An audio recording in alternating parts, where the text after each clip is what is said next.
Hello and welcome to our presentation on Lake Pepin sediment pollution. We are often asked by our members or the public about different actions that we can take to reduce sediment coming into Lake Pepin. So we put this presentation together to answer that question and talk specifically about opportunities and constraints to improving Lake Pepin by reducing sediment and managing sediment within the lake. So this presentation is about what's in our toolbox. What are the opportunities available? What are the constraints within those opportunities? And how can we work around some of those constraints? Let's see here. Okay, before we dive into this, I wanted to share a little bit about some work that we've been doing behind the scenes, which is that we just completed a year-long strategic planning process to refine our three primary pillars as an organization. The first is multi-use protection, taking actions to preserve and improve Lake Pepin as a multi-use resource and vital stretch of the Mississippi River. The second is being community rooted, so listening, amplifying, and responding to our community stakeholders as we build a united coalition and represent Lake Pepin. And the third, which is a little bit newer, is a celebration of place. So promoting Lake Pepin as a unique area with special ecological and social significance, deserving of urgent protection. Today, we're just going to focus on the multi-use component and specifically sediment, which is the biggest threat. But we are evaluating other threats and opportunities where we can help Lake Pepin thrive.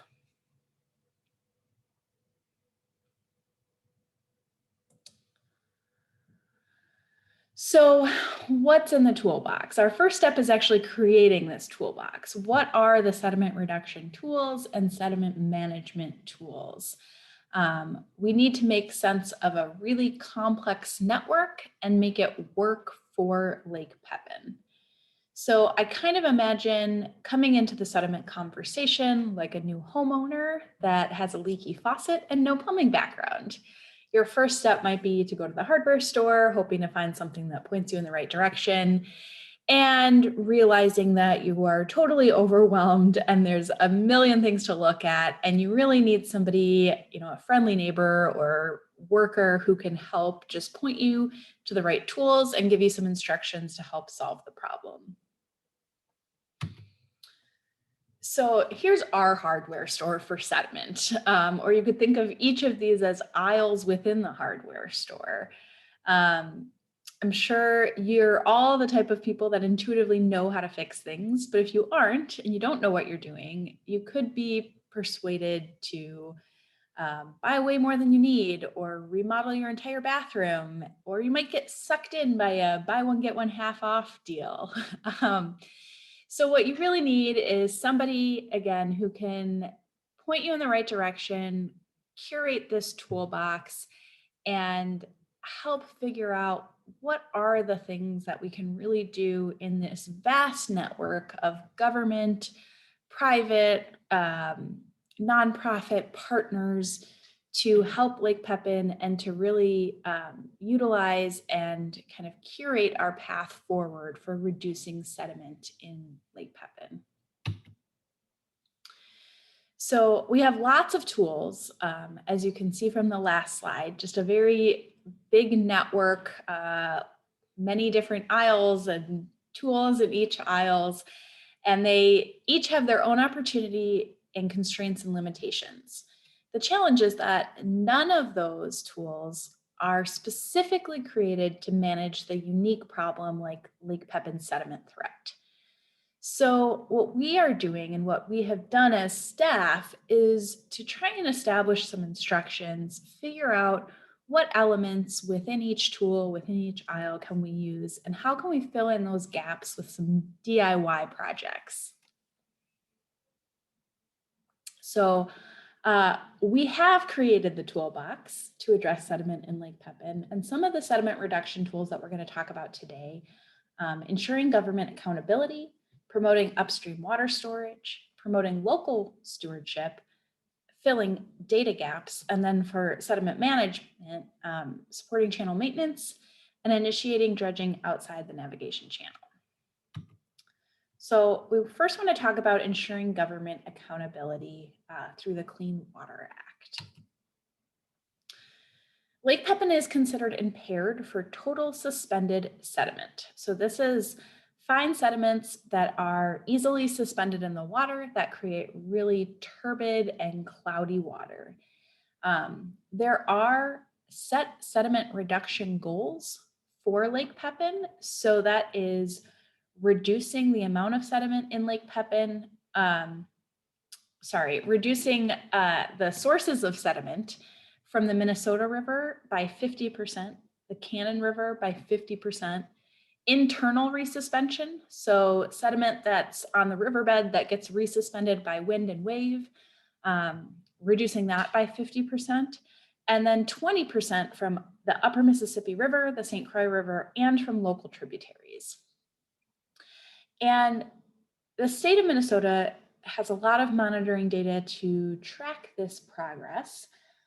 You can see in the image over here on the right, this shows the sediment concentrations in the Minnesota River, near the outlet of the Minnesota River, and then at Lock and Dam 3 near Red Wing.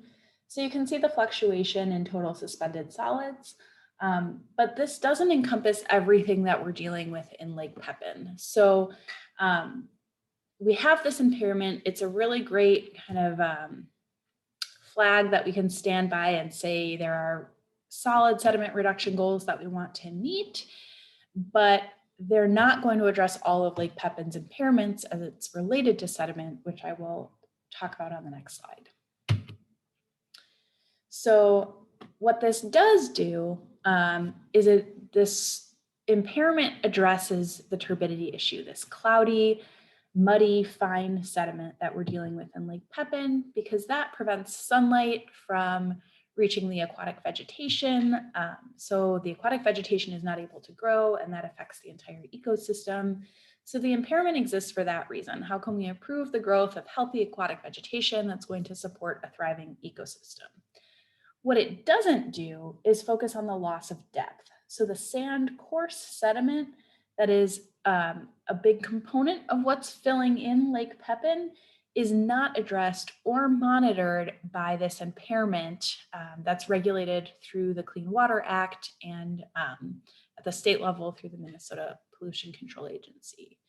So none of the funding or monitoring is designed specifically to address the loss of depth, even though many of the measures help slow the sediment input. But we recognize that there's some gaps here in trying to understand what progress is being made when we're only capturing this fine sediment data and not the coarse sediment data. So as I mentioned, the constraints here, we're focused only on suspended sediment, non-point pollution, which is where the majority of the sediment originates, is largely unregulated. So we're not looking at a pipe that's coming out of a building that is contributing waste or pollution to the river system. We're talking about the landscape over 30 plus counties, and many of those individuals have no direct connection with Lake Pepin. So their motivations are going to be different when we're relying on voluntary changes across the state and how individuals manage their own land, their soil within their local watershed. The Minnesota River is the overwhelming culprit of sediment coming into Lake Pepin. And this is largely an agricultural area. It's about 75 to 80% agricultural land use. So again, landowners who are focused on, caring about their soil health or their local watershed, but maybe not focused as much on Lake Pepin. And then we have climate change that creates heavier rain events, flushing sediment through the system. And so while the individual landowner might be implementing a practice to help reduce erosion, that might be effective for a smaller rain event, but less effective for these really heavy rain events that we see that just totally overloading the system. And then, ultimately, all of this leads to that progress is very slow at best.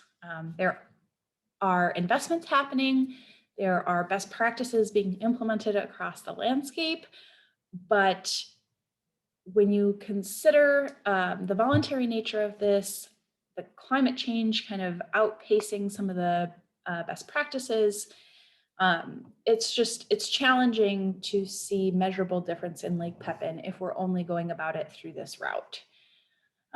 So Minnesota is required by law to provide reasonable assurance that they can meet the established water quality goals in Lake Pepin. And if their approach isn't working, they need to change strategies. But with all the competing priorities across the state, this doesn't really happen unless you have a squeaky wheel, like, for example, the Lake Pepin Legacy Alliance. And it's also tough to know, even when we bring these issues forward and say this is really slow, we're not seeing progress, it's hard to say how long do we wait till we know that it's not working, because some of these practices may take time before we see the difference downstream. So ultimately, for us as an organization, we have to really keep a very close eye on progress, provide direct input to the agencies, whether that's through comment letters or public meetings, and make sure that Lake Pepin isn't forgotten in the conversation. So this is a long-term approach, but it is only one of the tools in our toolbox. The nice thing about it is it's a tool that has some legs to it. And so it's something that we need to pay really close attention to as we move forward.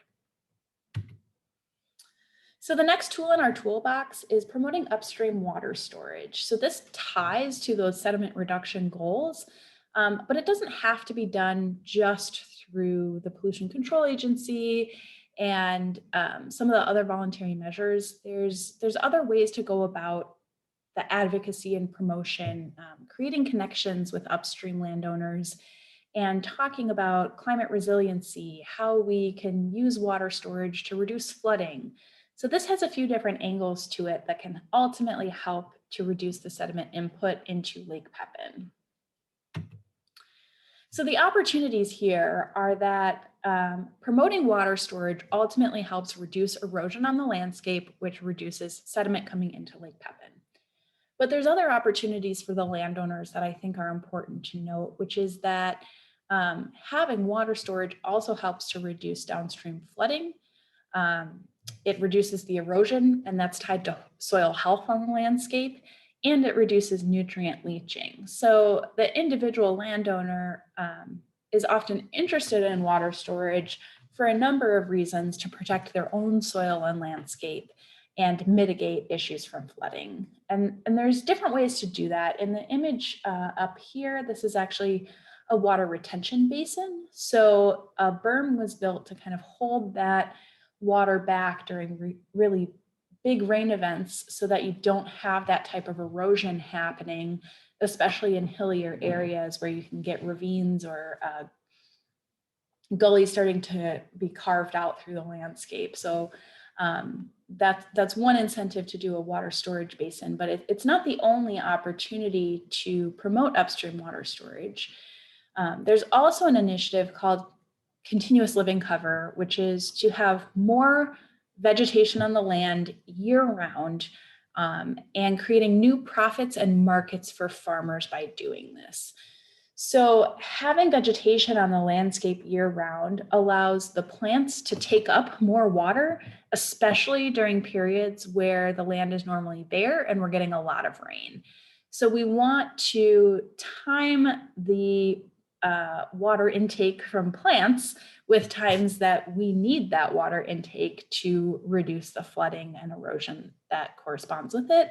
And then also to keep that soil protected so the rain isn't hitting the really bare soil that's going to be susceptible for erosion. And so there's some really cool opportunities here with crops that are profitable, and that market is expanding.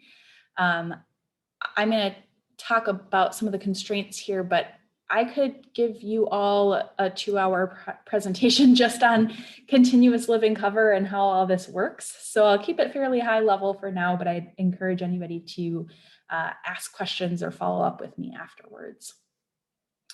From a policy standpoint, one thing that we can do is try and promote policies that are going to be supportive of water storage and soil health. So 3 that I would encourage you to look up: the Water Storage Initiative, the Soil Health Initiative and the Forever Green Initiative. Those are all initiatives that have funding associated and some other components associated that the legislature will be reviewing this year. So some of the constraints, again, right now at this point, everything is voluntary. So land use change is slow. You need first adopters to demonstrate the benefits of this on the landscape. It requires an investment of time and resources on the part of the landowner. And then the solutions are specific to the local landscape. So, if you're looking at water storage measures, there are things that are much more effective when you have a very mild grade to your land, where if you have really steep slopes, it can be more challenging to create something that is going to hold water back. So it also depends on the soil type, lots of different factors. That means there isn't a one-size-fits-all solution to promoting upstream water storage. And then for the new markets, creating markets that would mean these crops are sustainable and people want to adopt the changing landscape, there's risk involved. So crop insurance is not always applied to these new crops. So there's that kind of risk or barrier to entry that farmers have to take on that risk if they're willing to try something new and different. And there's a potential for loss there. And then building up the supply markets.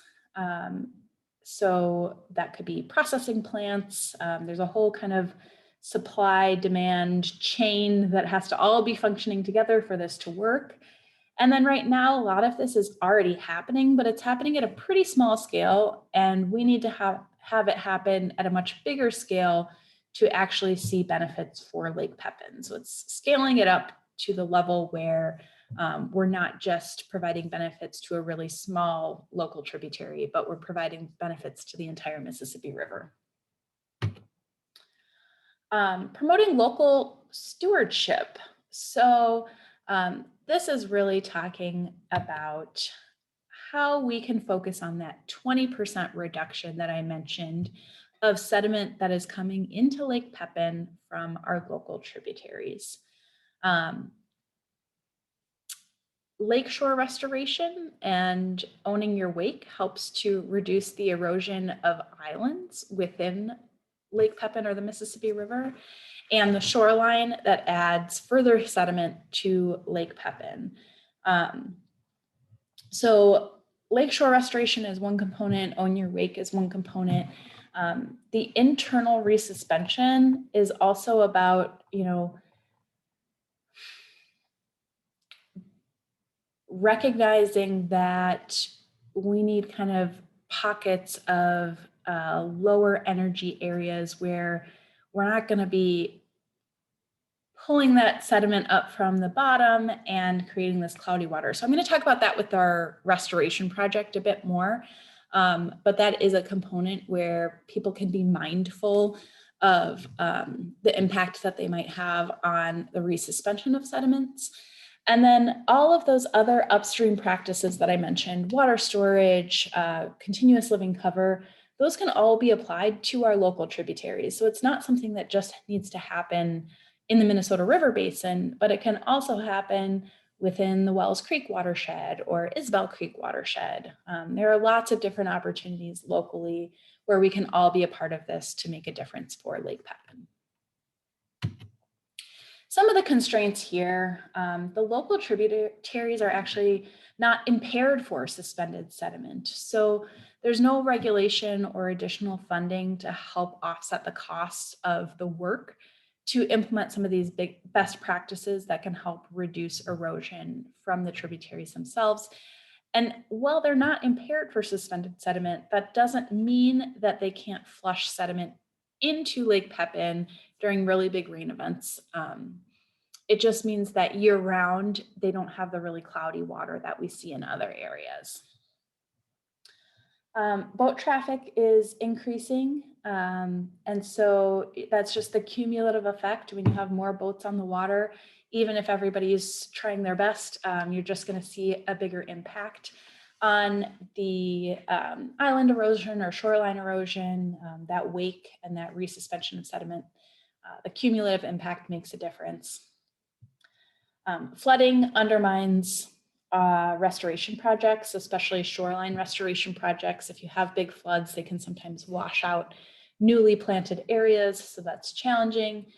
And then redirecting responsibility and blame. And this is where, you know, we want people to take ownership of what they can do. It might be a drop in the bucket, so to speak, but every action makes a difference. And it shows that we take pride in our area, that we recognize that we all have a role to play, and that it's not just landowners in the Minnesota River Basin, it's all of us.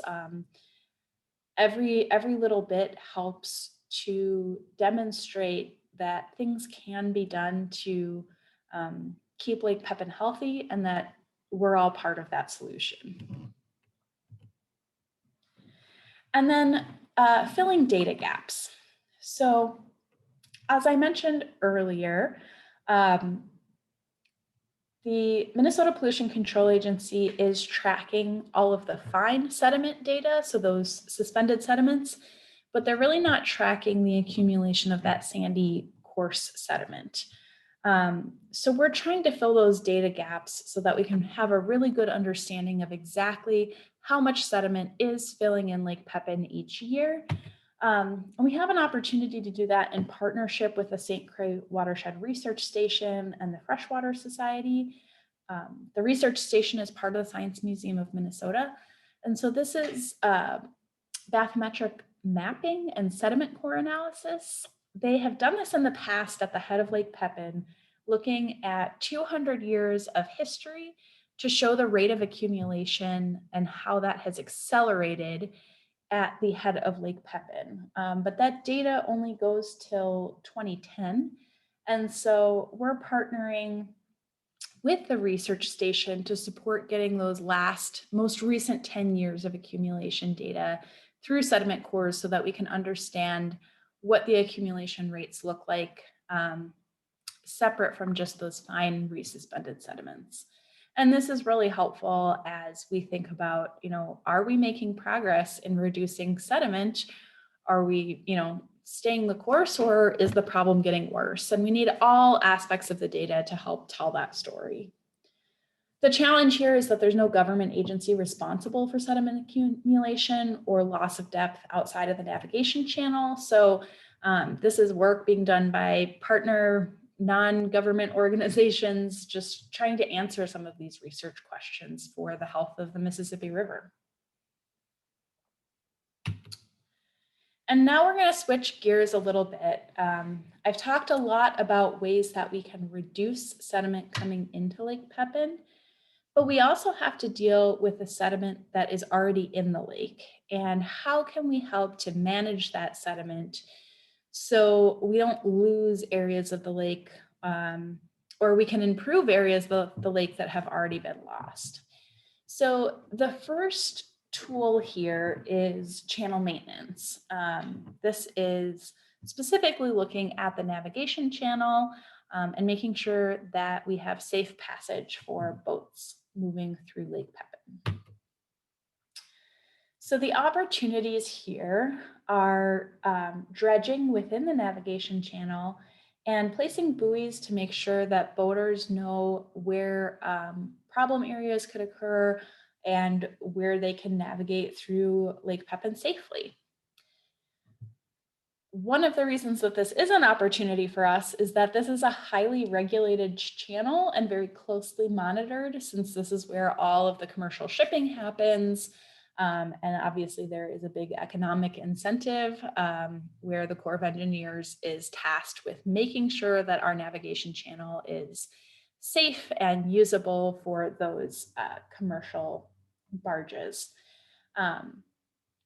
But we also want to make sure that it's safe for the recreational users. And I showed this picture here because I think it's really interesting and shows why it's so important to have people at the very local level watching out and having relationships with the agencies to make sure that the channel is safe and reliable. Last summer, we were informed that there were maybe a dozen barges that were either stuck or for some reason stopping right along the edge of the channel, and recreational boaters had very little room to get around them. And then this trapezoidal area right here on this image, some local residents observed that there was this rocky shelf that was kind of jutting into the channel, not marked by a buoy. And that even when there are buoys available, a lot of times they get knocked out of place, even days after the Coast Guard has reset them into their proper spots.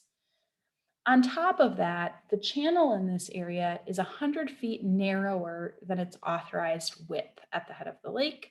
And current dredging needs in this area are double that of what has ever been previously dredged in this area. So over like a 30-year period from 1970 to 2000, the Corps of Engineers dredged 45,000 cubic yards from this area. Between 2000 and 2020, so now a period of 20 years, they have identified a need for about 86,000 cubic yards that needs to be dredged from this area, and are really limited by placement sites. But that just shows, again, how much sediment is coming into this area. And we were able to notify the Corps that this rocky shelf existed, and they have communicated to the Coast Guard that they need to place a buoy here. But it's also an opportunity for us to say to the public, even if a buoy gets knocked out of place, hey, you need to be concerned about this area and watch out for it so that your boat doesn't unexpectedly hit it. We don't want injuries. We don't want damage to boats. We need to make sure that people are safe when they're out navigating the water. And we need to talk to our agencies to say, hey, we need to dredge this wider. We need to work together to make sure that this is a safe channel for the recreational boaters and, of course, for commercial shipping as well. So there's a lot of opportunity there to try and improve safe channel conditions for everybody. Some of the constraints, the main reason that this area hasn't been dredged is a lack of placement sites. So the Corps of Engineers doesn't have an identified location to put all the material they would dredge from the river. The high water increases the dredging needs. It sends more sediment into the system. And so there's just more sediment that needs to be removed everywhere on the river, not just at the head of the lake. And that's increasing their workload. The buoy tenders are limited. So they come through the area, they reset the buoys.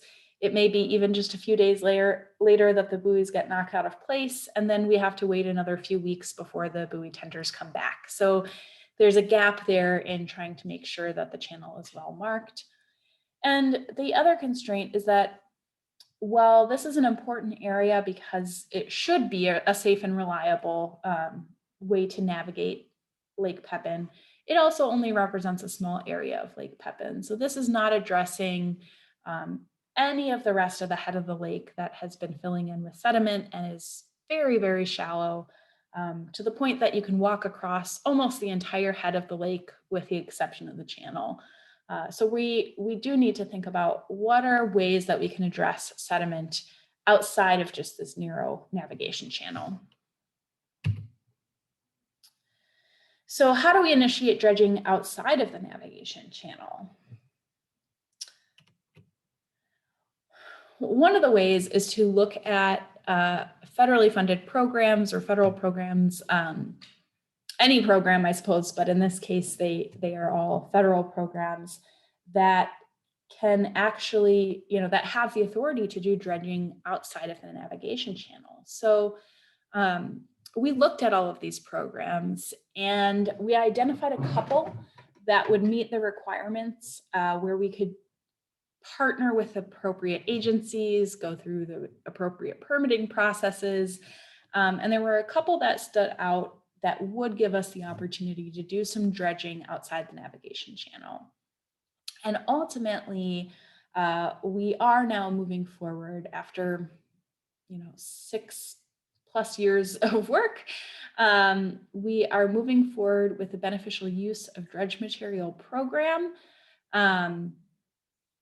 In the area near Bay City, Wisconsin, to do what is primarily a habitat restoration project, but with some auxiliary benefits that allow us to restore some depth in the area, improve habitat in the area, and improve boater safety in the area. So the challenges, well, I'll jump ahead to the next slide. The challenges here are that to do work outside the navigation channel, or really any work on the river, within the channel, without the channel, requires definitely federal authorization and then oftentimes state authorization as well. So we're dealing with these different jurisdictions. It's not like we can just take an excavator out into the river and dredge out this area. There's a lot of regulations in place that we have to work within. And so we have to identify the program that will allow us to do this. Otherwise, it's just kind of a nightmare and really leads us nowhere. So there's, within those programs, there's really narrow requirements and criteria that allow you to do the work. You can't just say, well, I just want it to be deeper. Usually it's tied to an ecological benefit. And in this case, that was what we decided to move forward with. And the only real opportunity that we had was to say, we can restore habitat in this area and bring wild, bring waterfowl back and increase opportunities for fishing and restore the aquatic vegetation. There's some really cool opportunities that we can do that the Wisconsin DNR is excited about. And we can pair that with trying to restore some of the recreational component for the smaller boats that really have lost access near Bay City. So if we can meet those requirements, there are opportunities, but it's also very expensive. And so this is just not an area where there's, a plethora of different ways to restore depth. But we're super excited that we have been successful. We've identified a program. We've brought partners together at the federal level, at the state level. We are the only project on the entire Mississippi River and one of 10 projects nationwide to get an additional $5 million of funding as part of a pilot program.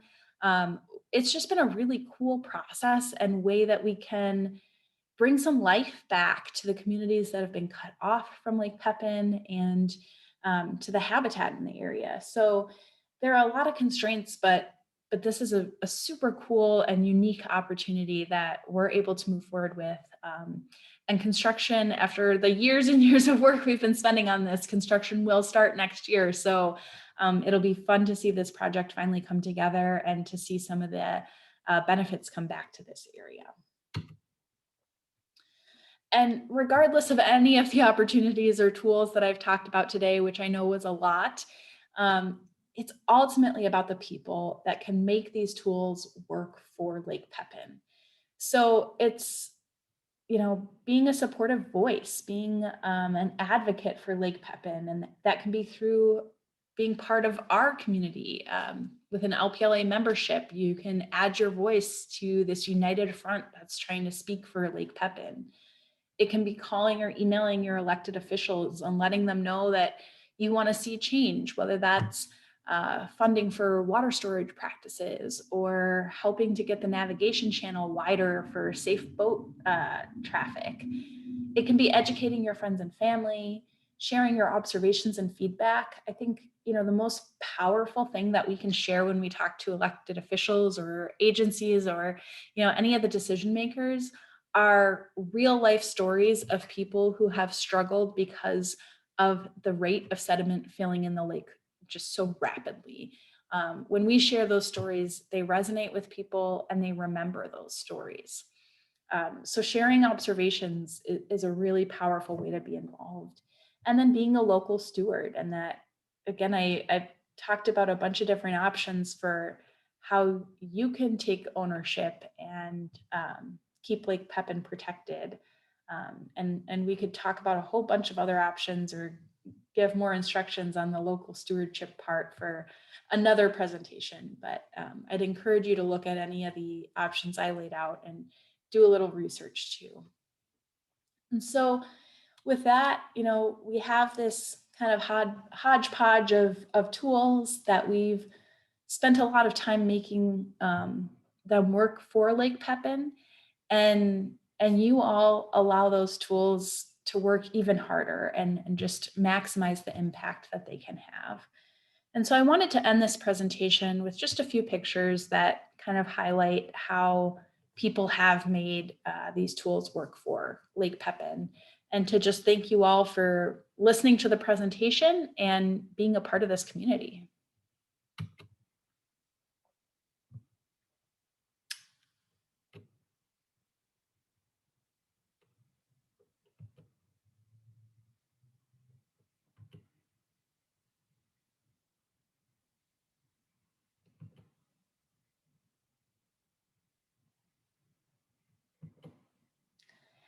And now we are going to go into our breakout sessions. So I will let Ken's give some instructions here about what that looks like.